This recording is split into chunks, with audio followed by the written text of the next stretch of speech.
Hello, Heston. Welcome to the show. Hello, Sam. Thank you for for having being me on here. the show. My pleasure. I was really excited to bring you on because of a number of different reasons, but something that I particularly have picked up on is and I've spoken to you about like the masculine feminine dynamic that I'm obsessed with. But I think a lot of what I do, you take the polarity end of the stick and you do the masculine end of the stick. And I think it's like a really cool thing. Like I'm quite, all of the work and a lot of the work on this podcast is feeling based, right? It's like going into your inner world, is feeling, is doing the emotional stuff. And that's very feminine. That's a feminine practice.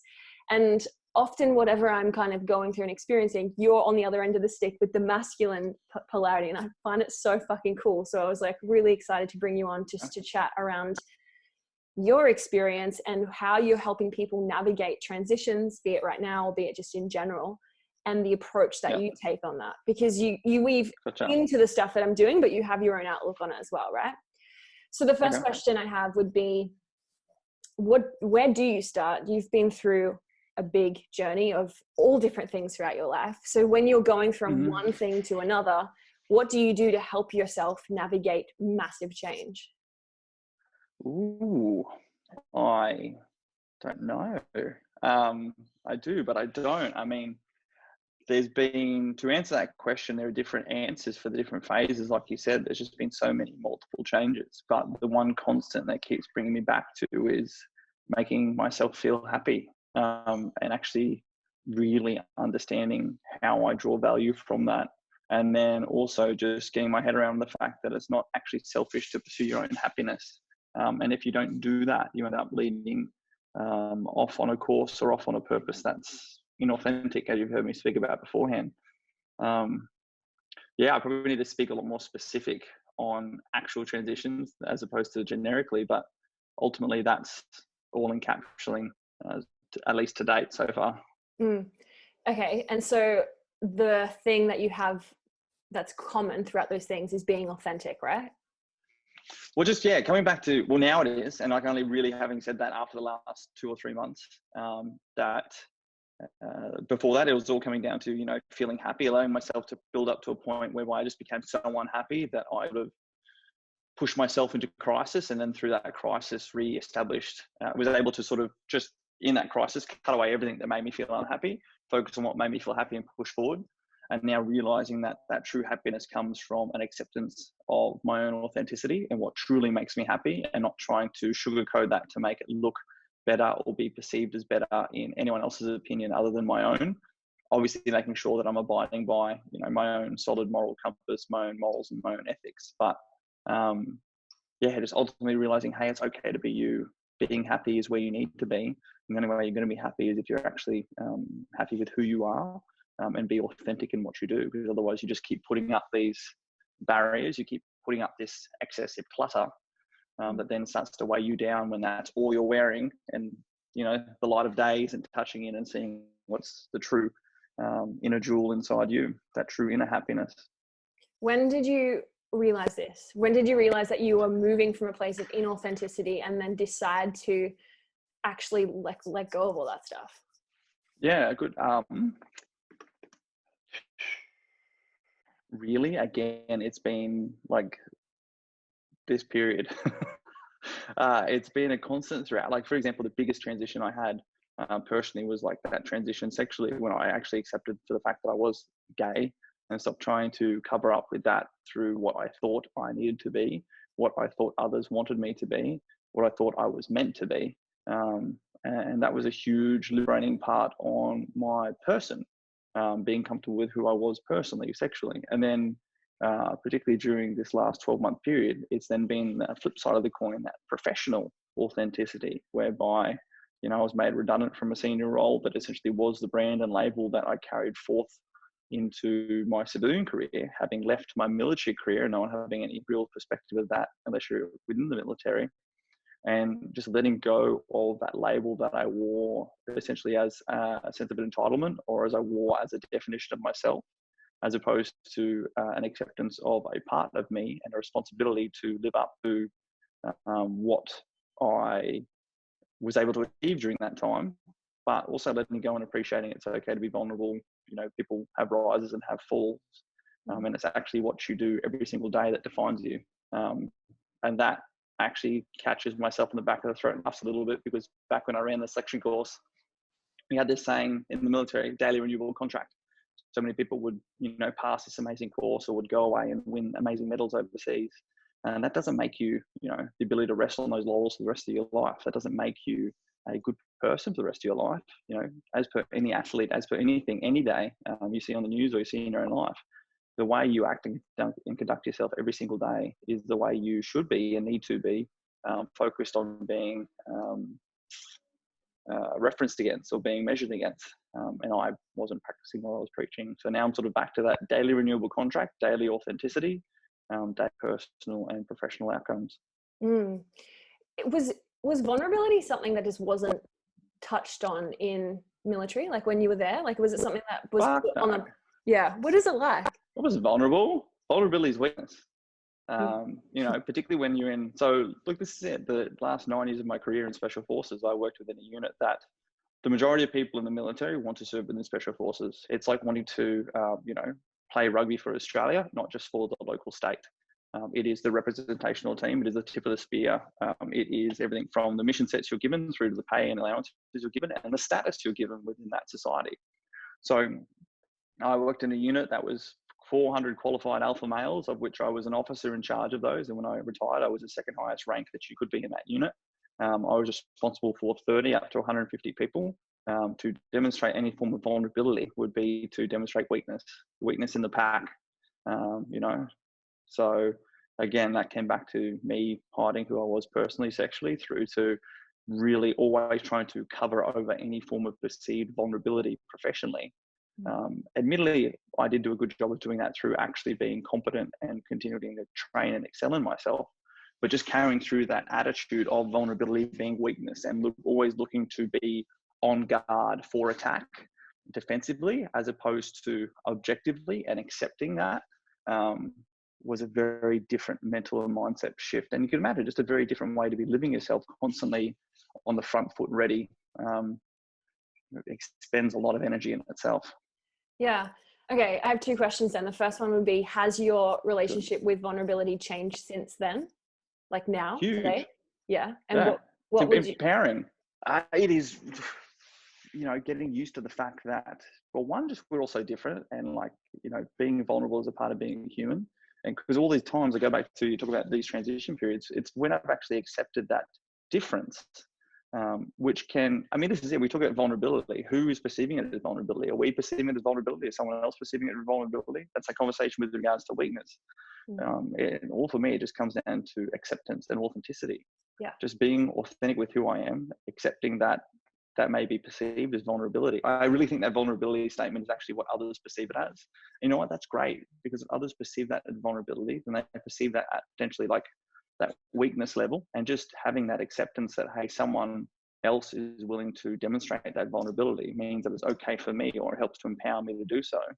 Because it's been during those moments that I have accepted my difference in being different from others, that vulnerability has empowered me to grow in confidence, you know, delinking that as a stress, as something to be defensive against, and just finally appreciating that that piece of you, you know, fitting that piece of that jigsaw puzzle into you, and it finally fits, brings all the pieces together and empowers you forward. I found that every single time, and it's taken so long to get there. But every single time now that piece in, it just magnifies my capabilities and multiplies my capabilities. Yeah, I noticed, like, even in the last few months of different interviews and conversations you've done, like the way in which you speak is more, I would call it vulnerable with saying like, hey, like, this is actually what I'm struggling with, or this is what's going on in my life. And then it becomes more relatable. It's like, you know. Well, that's it. So the biggest thing that I came with is, you know, my military career was, by everyone else's interpretation, like outstanding, from the number of medals I have through to just the stuff I got to do, special forces, Green Beret, all this good stuff, you know. And then, you know, Barry's was a fantastic success here in such a short amount of time, and I was senior to that. And so people like put you on a pedestal, and you start to think you should be on a pedestal. But I mean, it's as per any star we see anywhere, or anyone who's at a position of perceived inspiration or aspiration. There's so much that goes on behind the scenes, and just because you've done good in one thing or in a couple of things doesn't mean you're good every single day. And I just built myself up to thinking that I needed to maintain that standard the whole time. And the fact of the matter is you can't. Like, the circumstances around those periods are actually what also provided that energy and ability for me to be great. Like, I was great in the military because I had a great team. I had an amazing team around me, and I had amazing opportunities throughout my career that helped me to demonstrate the capabilities I have. As per any crisis, people rise to the occasion as long as they have that baseline level of training. And I was allowed to do that in the most extreme and hyper of circumstances. Same with Barry's. I had an incredible team around me. I had, all the resources I needed. And then once all that's pulled away, still thinking that I can maintain that level of performance is nothing short of selfish, because I am solely relying on me to do what everyone else was helping me to do. Even just, talking to you now and realizing that is incredible in itself. Like, I'm actually the same person, but all the other variables that go into it are what I thought I needed to personally maintain. And it's not possible. It's not humanly possible. Yes. So my other question, going back, was around now knowing what you know about vulnerability now and your relationship to it, going back to the part in the military where you didn't let that in because that was weakness. Did you notice that was like, what kind of effect did that have on you? Like, if you look back then? I was only ever 80%. I was only ever 80% of what I could have been. Like, that's huge. physically good to go, but like, just mentally and emotionally. Well, mentally, I didn't allow myself to be emotional. Mentally, I always kept this part of me that was hiding, that little part that could have been, or any form of vulnerability, to be seen, to go, hey, like, I stuffed up. You were just on a constant level of where performance was just winning. And we loved it. And it was amazing. We were the best at what we do in the world. And I stand by that even to this day. But I often have these fun little things. Like, if I went back to do my old job now, I just know as a leader and a manager of men and capabilities, that I would be better, just because I'm more at home with who I am here. Physically, I would definitely need to, have some really heavy training and refresh, like those professional skill sets. But just mentally and emotionally, like, dynamite, absolutely dynamite. And those are really those 2/3 that then fuel the physical side of the component. We talk about the trinity that is physical, mental, and emotional health. Throughout my life, realizing you have this clued on, the heart and the body will follow and be good to go. Mm-hmm. And so what is I guess the question that people may ask or do ask is around authenticity, right? Like, how do you navigate a transition that, because usually a big transition in life is filled with a whole heap of stuff dying in your life, right? Like, whether that's you're leaving a job or you're moving from a relationship, like, stuff is dying around you to create space for new. And so navigating that in itself is actually challenging and hard and comes with its own obstacles. And so how do you navigate that with authenticity? What does that mean? So the thing for me is that those transition periods are actually where my life becomes decluttered. And it's only once all those layers, all those extrinsic motivators are removed, that my soul, my intrinsic motivation, my core is exposed. And it's just about, like, you can take the actions to actively declutter your life, which is so hard. And to be honest, I was trying to do that all before the coronavirus hit. And literally during the coronavirus, everything has just been able to declutter around me. And I've been able to sit back and actually reassess who I am and what motivates me when all other extrinsic motivations are left. So, I mean, this is the timing of this is fantastic. People haven't taken the chance here and now to appreciate a decluttered life, and then potentially take steps in the future on a regular basis, on an annual basis, every year, go away and do their own 2-week declutter, their own 2-week life cleanse, as we would say. You're not going to give yourself the parameters that you need to achieve that. And that's all I found, is I just have to declutter my life, appreciate what authentically motivates me. We talk about that because it's not others motivating me. It's what makes me get up and do what I want to do, or what do I need to get up and do what I want to do. And that's you. When there's no one else around, it's just you in the mirror. That's literally it. Yeah, and it's so interesting to see that this is what this time now of isolation brings, and like people self-isolate during different times to go within, and find these, like, where they're putting up different masks and shells and whatever, and now we're literally all kind of facing that. So it's interesting to see how people are experiencing the discomfort of it. And you're saying the exact thing of, like, that's what you do when you transition, is you get rid of the distraction, get rid of the extrinsic stuff that is feels like it would be either a distraction or adding to the egoic self, I guess. Yeah, exactly. It's stuff that just keeps fueling everything that you think you're meant to have. I mean, you look at some of these stars. I mean, a guy I really enjoy watching is Jared Leto, who was actually like in a life detox period when coronavirus hit, like was detached from technology for 2 weeks. But these people who, are potentially at the hyper level of society and performance, just as far as like the amount of extrinsic external attention and everything else going on, you just imagine how much stuff they've got going on, and to realize and appreciate that every now and then they literally need to go and declutter their lives, detach, do that. That's why people do retreats. That's why people do these things, these cleanses. It has to be worth something. Imagine what we're going through and multiply that by 10, including having a stuff around you to help you out with it. There's got to be some long-term value in doing what they're doing at just your own micro level.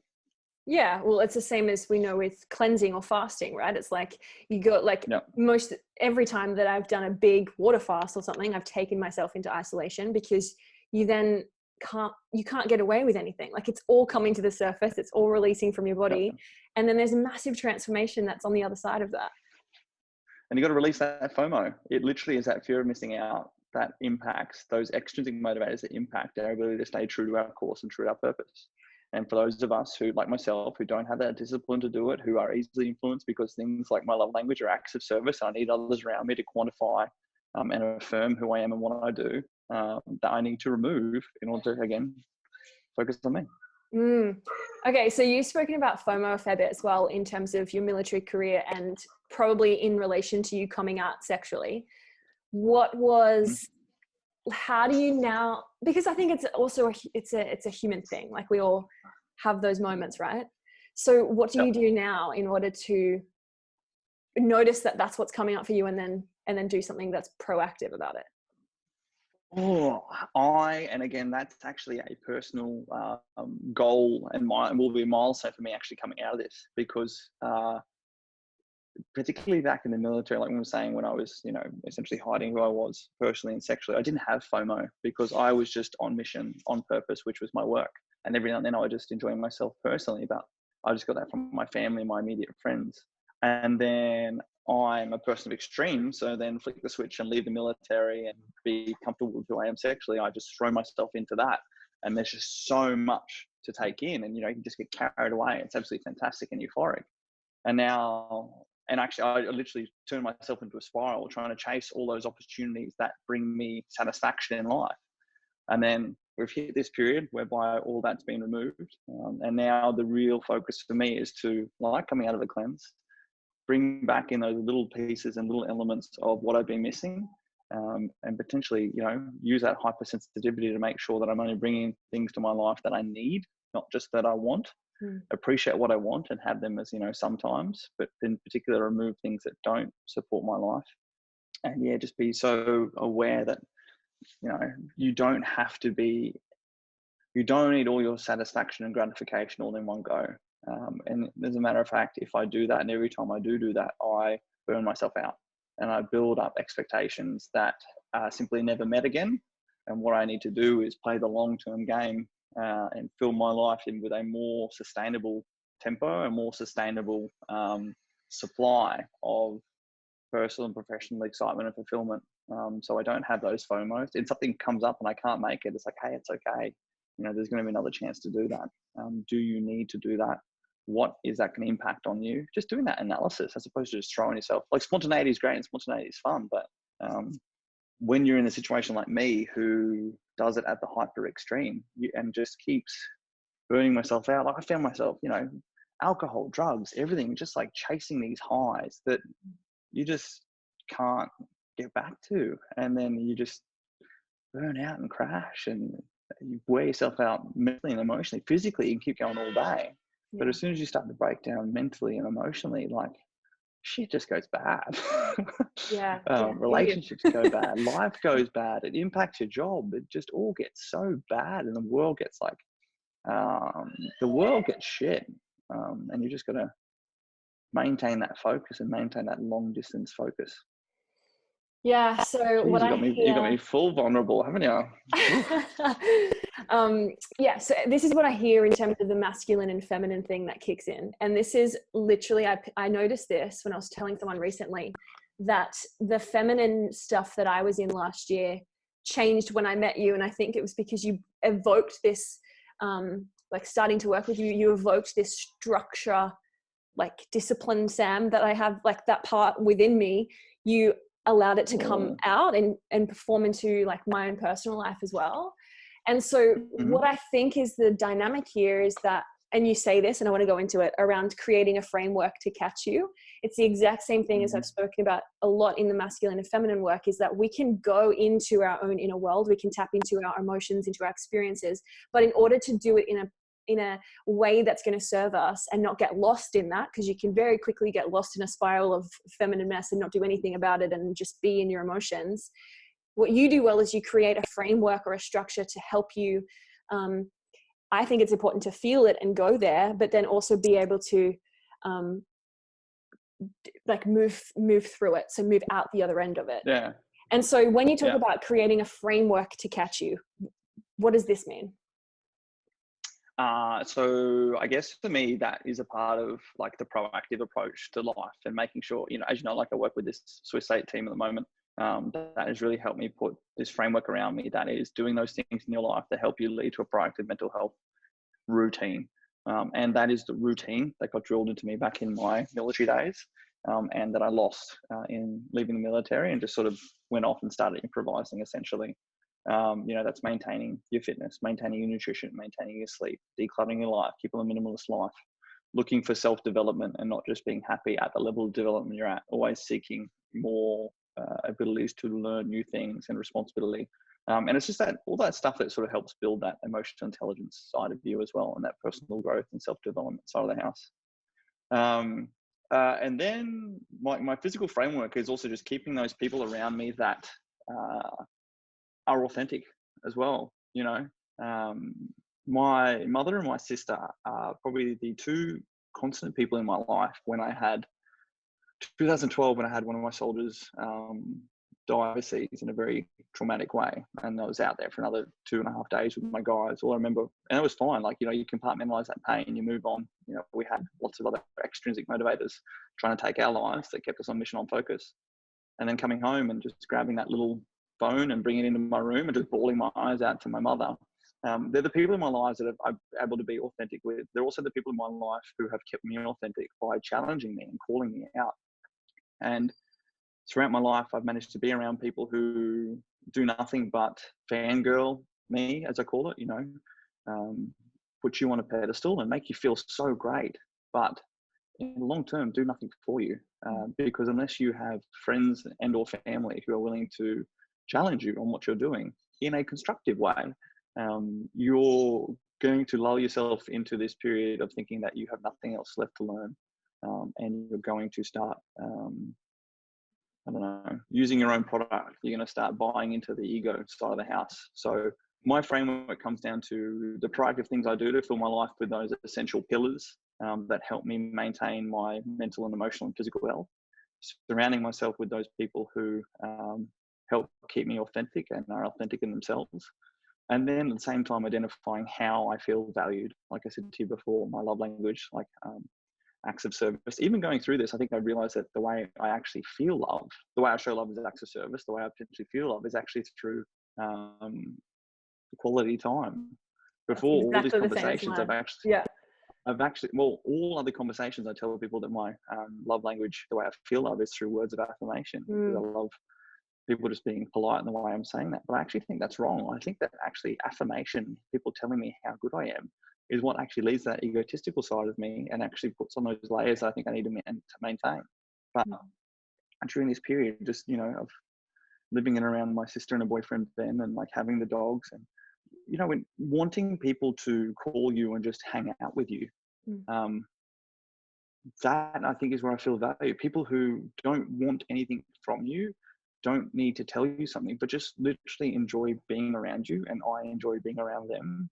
I even think back to the early times in like the relationships I've been in. It's been those periods where there was nothing else there, but potentially, you know, us just like sitting there or laying there, just talking to each other or looking at each other or whatever. Like that's the most beautiful moments, because that's actually the most decluttered moments. And just being around someone and feeling love around someone without any words, without any physical touch, without any gifts, without any acts of service, is probably that most beautiful and authentic love that I feel as well. So again, appreciating that and putting all those three pieces together, that's me, and that's my net, my force field to protect me, and my net to catch me when I fall off the wagon.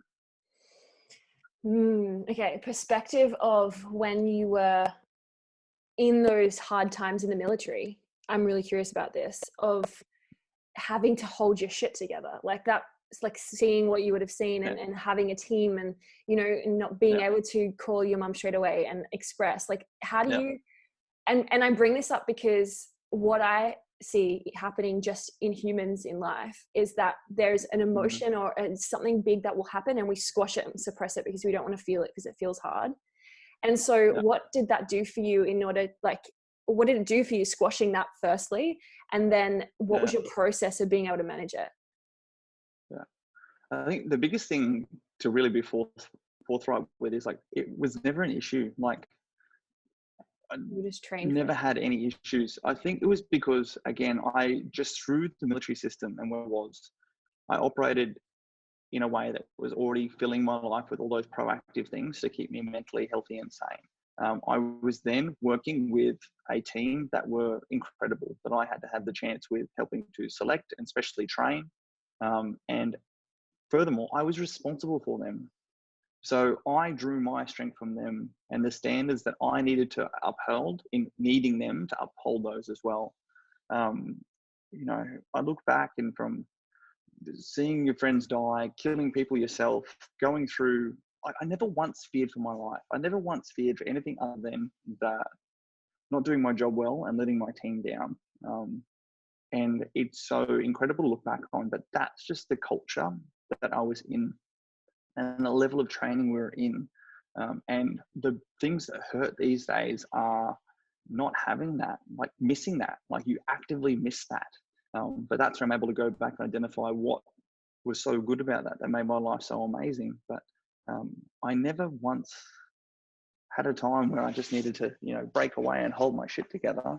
I did. I had I had a soldier commit suicide. I had that soldier die, things like that. And there were those times where you just sort of knew that there and then you need to be the leader. And later on, you know, you could grieve in quiet and do your own thing. And that's when, again, like every time I'd go back to my mum and my sister, and they were the people.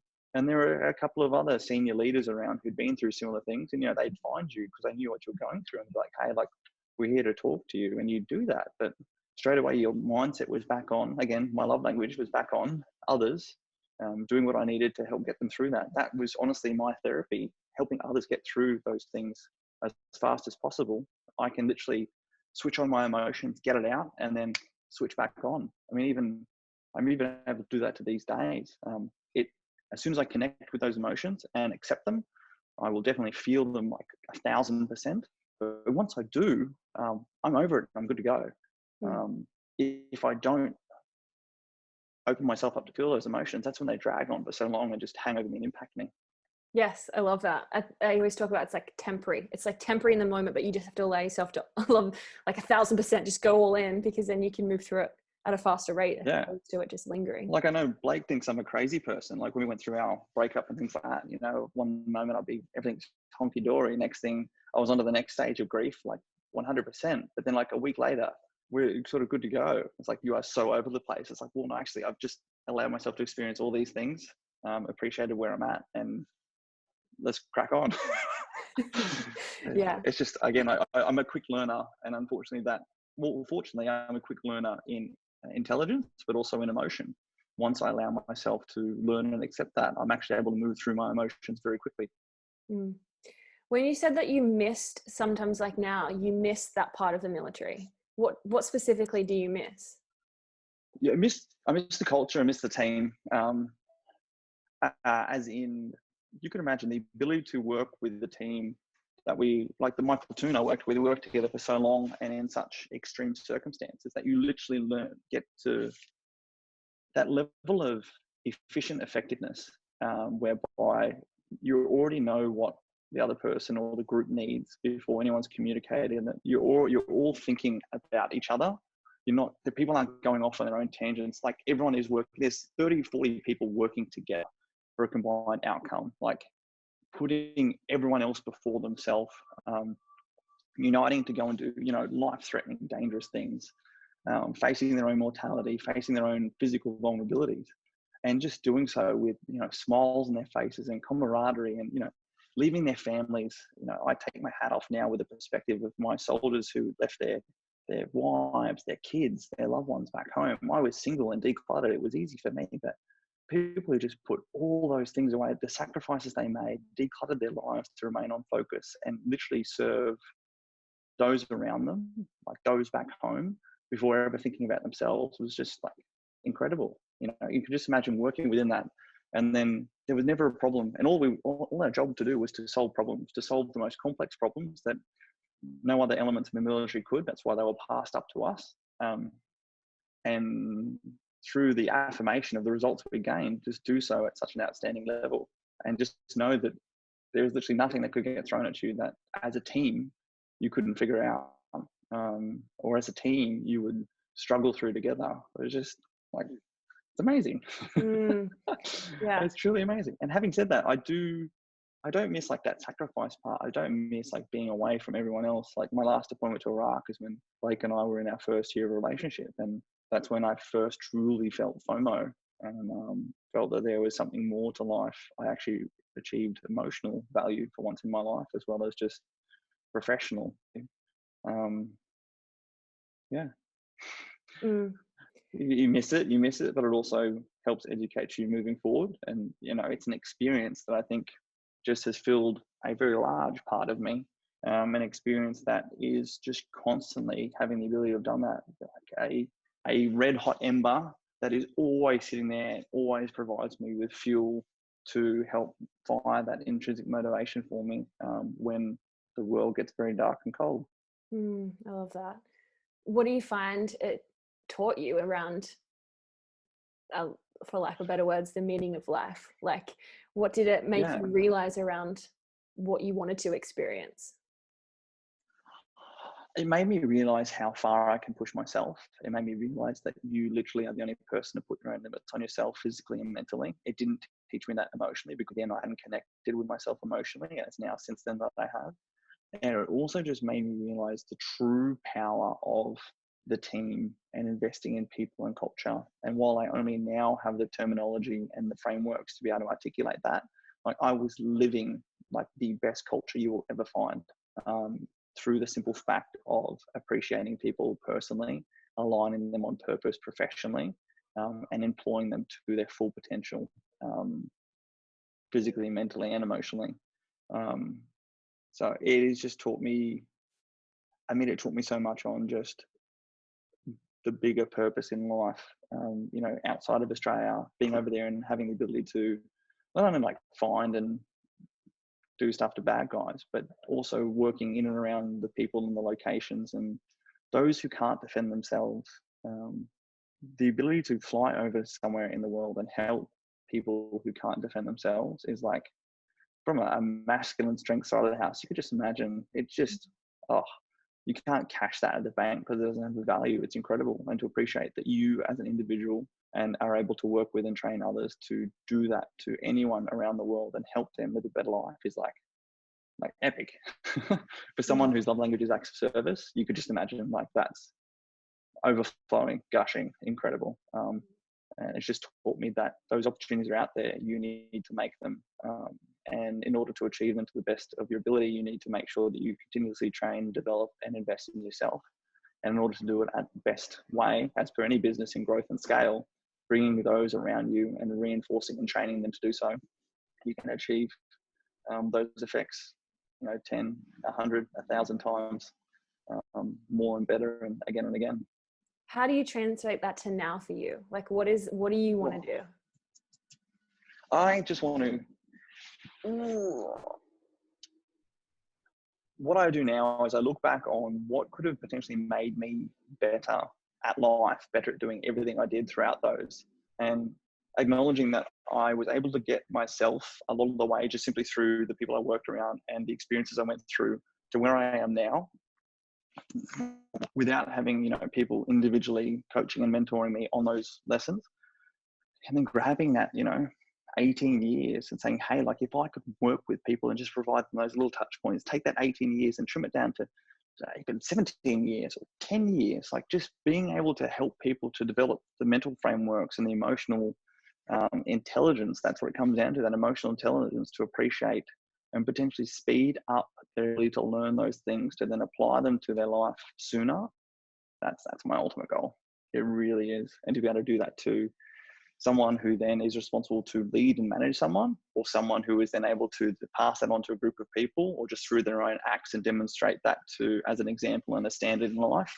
Those additional tangible and intangible outcomes of just investing in potentially one person or a few people. That's me, done, 100%. Why is that important to you? Again, because it could potentially benefit someone like me, who I was back then, to achieve things that then grow on to have that exponential influence on others, and just basically make things better. Essentially making other people happy, and not trying to make them happy, but just allowing them to live their lives happily, in appreciating themselves and appreciating what they have around them. We just all know, the happier you are in doing what you do, the more positive energy, the more positive things are attracted to you, and the better impact influence you have on others. Like, there are enough things that happen through natural disasters, through everything else, without man-made troubles and crises being thrown above them for us to get through.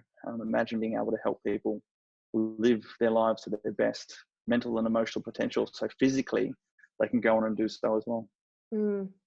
And also, like you mentioned, you have a better relationship with your emotional connection to self now. Is that because of the frameworks, or if you let go of the frameworks, is there something that you were like, oh, this is the thing that shifted my relationship to me?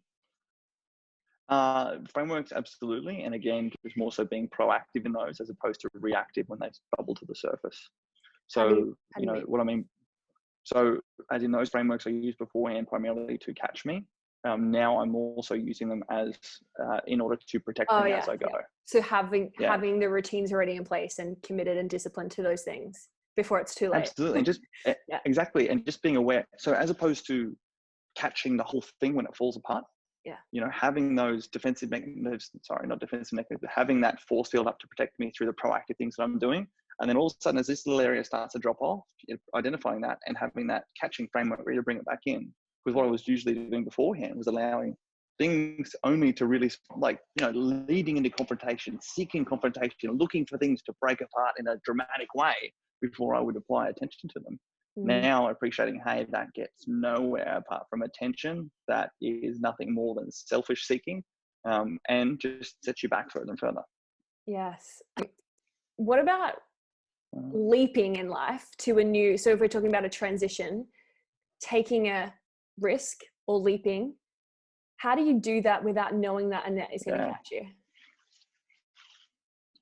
Good. That's also been like a huge thing I've struggled with, which about things like imposter syndrome, never thinking you're going to be good enough.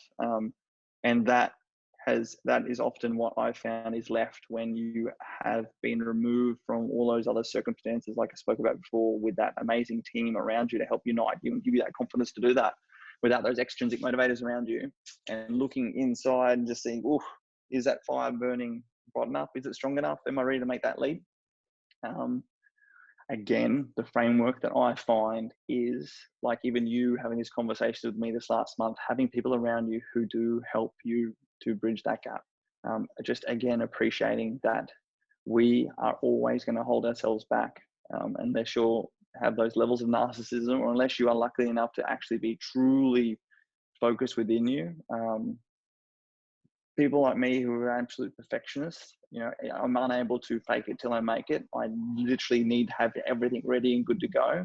But even just having others appreciate, it's like, hey, like your level of ready, good to go is not the level that's needed. It's actually unrealistically above it, and all you're doing is holding yourself back. So again, I go back to the proactive approach in getting all my own shit tied down, and then appreciating that I need others to actually help me to appreciate that I'm probably more prepared than I need to be, and now's the time, and now's the ready to leap. And even in doing so, my connection is unstable. Yes. And then even in doing so, as you're ready to make that leap, you've already, and then even in doing so, the fact that you already have those, what do you call it? Those structures in place. The net is actually there, ready to catch you. You just need to appreciate that. There, like every part of this conversation, you've spoken highly of community and being so welcoming of receiving that help and having that support around you. Like I've recently been going through like so much of breaking down my barriers and structures to actually receiving support and letting go of like the lone wolf mentality. I've had a really hard time with like, no, I got to do it all and I can handle it all and I can do it myself and don't receive, Yeah. And it's so liberating to let that go and realize like, oh fuck, I actually don't even want to do it alone. Like I don't, I've realized so much about even working in community and like living in community and being part of these things. That's so important. Have you ever felt like, I guess maybe military, you're part of a team, right? So it's easier to see the benefits of that happening. But what about people who do have a hard time don't have the people around them or struggle with community? Still do. I still, often get too proud and don't readily accept people's help until I really need it. And again, that's a big takeaway to work on for me as well. But this is it. Like the happier you are and the more content you are with yourself, the more I find you just attract people to you who are aligned on your vision and your purpose and are there to support you and help keep you authentic through their own actions as well. Like for likes do attract. So yeah, I mean, if people don't have those networks, I think there's like a bit more to dive into, whereby are they truly being authentic? Are they truly doing what makes them happy? Do they want to have those networks? So I can only speak to my own lived experience, and those that I observe around us is that people find what they need. And if they don't have those networks, they might not need it. But I'm pretty sure deep down they do, unless they've suddenly gone through an extreme crisis and things like that. I do get, but through crisis, again through transition, we get the ability to redefine and refine our networks and our support networks and our community. So I apologize, it's probably not like the best answer, but that's my thoughts on that one. Yeah, it's good. Moving into your authentic self, I think is a journey. And I think we're constantly, as you would call relevant, which I now understand, constantly like changing and growing and making sure we're, not just, oh, we've made it and kicking our feet up on a lounge, but it's like constantly like getting curious about who we are every day as we change. So what is... Yeah, you're right. Being curious. That's a good way to put it. Yeah. Okay. And so what is, if someone's like, fuck, I don't know if I'm being authentic or not being authentic. What is that? They just have to get challenged. They have to get drawn out. So, responsibilities of me sitting here saying that even if I'm 70% authentic or happy with what I am, is to like live my life that way and hold myself accountable to that. And hopefully in doing so, provide others with any aspirational relatability they need to do so.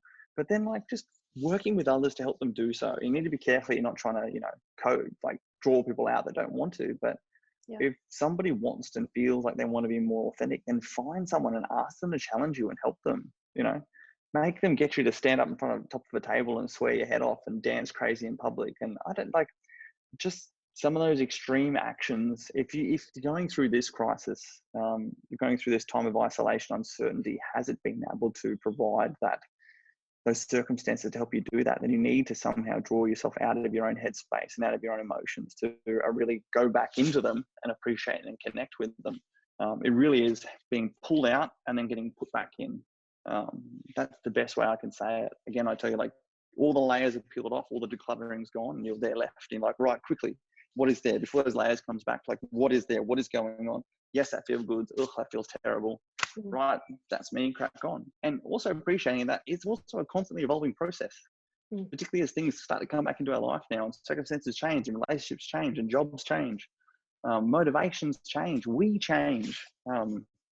Just appreciating that you change, appreciating that you always have something left to learn, appreciating that it's so important to keep others around you who challenge you and help you draw out and help you assess yourself. Self-assessment is the hardest thing.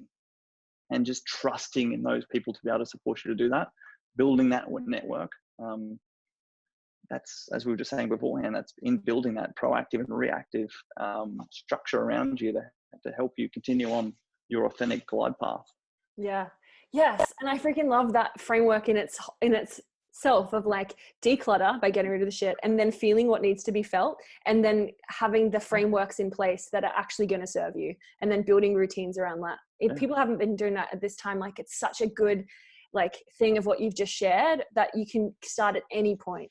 Like, I know isolation can amplify emotions and amplify stuff we've been avoiding. But if people are like, oh shit, I haven't been doing that, it's like, it's cool whenever feels right for you. But I think that's such a good way to look at it. Yeah, just really, you can't hit the reset button in life, but you can hit the reassess button. And that's what I'm talking about there. Like, if shit is not going right for you, appreciate that there is a process, which is, take a week out, take however long it takes out, take a day out to declutter and shut everything off and bring all the noise back into your own head and into your own heart, and just check in and see where you're at, and then draw it back out. I mean, that's what people do with meditation every day. That's actually more of a proactive approach to do that, to be honest, making sure you incorporate that into your routine, those periods where you can actually bring all the noise into your own self, push what you don't want out and keep what is there, your own voice. But then also appreciating that in a reactionary model, you can do that. And it's just decluttering your life and being aware of where your emotions and where your feelings and where your mood is at, and then building upon that. Yeah, I love that. A reactive and a proactive model. Yeah. And you've said recently as well around like that, and how you actually show up, how you actually move is in alignment to your authenticity. So if you're coming back to that and realizing, all right, getting rid of the crap and decluttering, and then coming back to self, and this is what I need, and then you move from that space, that would be how you can kind of gauge if you're inauthentic or off. I would call it like in alignment or out of alignment. It's like your gauge, because you've come back, you've stopped, you've moved, and now move from that place. And I think when we were having this discussion, that's what I picked up on. I was like, oh, I hear you in saying like, it's hard to explain. It's like, you just like live your life from that place. And it's, integrity or alignment or authenticity. It's like, do the actions align to that voice, not all of the voices that we take on through the world. And it takes us to stop and pause and get to know ourselves. I tell you what, Sam, this time next year, if I haven't like made some form of, I don't know, reset retreat. There you go. Paint that name. The reset retreat, has people sign up to, even if it's just a week or whatever it is. It starts with a 3-day juice cleanse or a water cleanse or a water fast or something, and, switches off technology, takes people away, forces them to get into a routine, a decluttered minimalist life with sleep, with self-development, with the ability to reconnect on all these things, with some physical training, with some great nutrition, then give me a kick in the butt, because I'm the only person holding myself back there. I think I'm not ready to get it go. We've got enough good people in the community to do that. That's what we need, and appreciating that. But that's what we do. Outsourcing help. If we need help, appreciate that. I'm finally going to start working with a physical trainer for the first time in my life, because I always thought that I knew what I was doing in fitness, and everyone else expected me to know what I was doing in fitness, but I'm out of date, and it's time to get back on and get it done. Amazing. Well, I've got you recorded. So living in isolation has helped me realize that my little home workouts and motivation are crap. Yes, you got it recorded, so you can throw it back at me. Where can people go to follow along with you and get to know you, so that they are ready for when you launch this retreat? Follow along. Just talk to Sam. She'll let you know back. I mean, my Instagram is probably the most relevant. Oh, actually, I sort of break the two up. So my Instagram's at Heston Russell, where I sort of post everything in there and link things through it.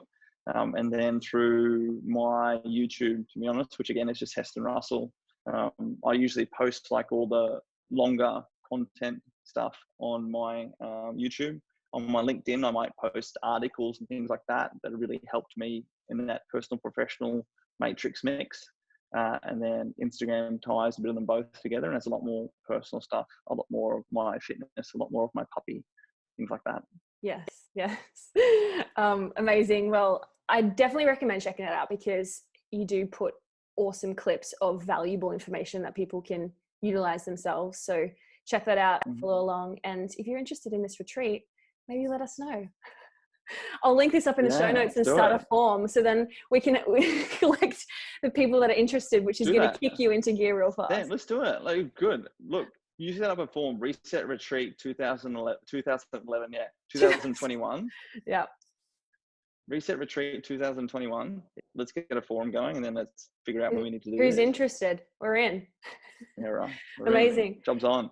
Thank you for joining me. Thank you for your vulnerability. Thank you for the structure you provide to my chaos. And thank you for showing up as you. Appreciate you.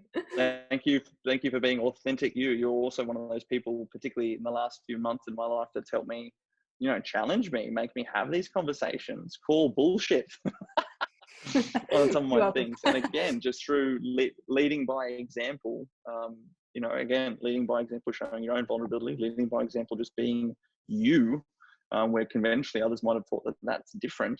You help, again, rub off on me and rub off on those around you, and just help others to appreciate their potential and their opportunities and what they could be doing and should be doing.